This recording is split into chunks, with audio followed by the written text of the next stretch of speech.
day, MarineMax charter guests. This is Captain Dave on the Aquila 44, and today we will be going through the operations of deploying the windlass, which is the anchor on the boats. So in the main cabin, you're going to have a breaker that will be on, and as we come up front, you're going to have the remote to power the windlass on. You will also have up and down, so we will deploy our windlass and making sure that our chain stopper is in the free position, because if the chain stopper is in this location, it will stop the chain from going down. If that's the case, I will just put a little pump pressure,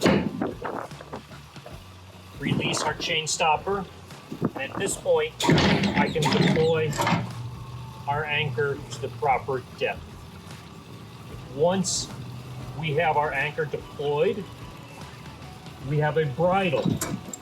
This bridle will be on the outside of the boat, and it will take the strain and stress off of our windlass and place on the bridle when you're at anchor, if you find yourself choosing that route. We can come with our bridle, which would be on the outside of the boat, and we take the hook and we place it over the top of the chain link.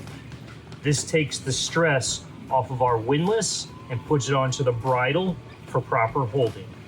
Keep in mind, the hook does not go into the chain link. It will not hold properly and could fall out. You want to make sure that the hook rests over the top of the chain link, and at that point, the boat will take the stress off of the windlass and place on the bridle for proper holding power.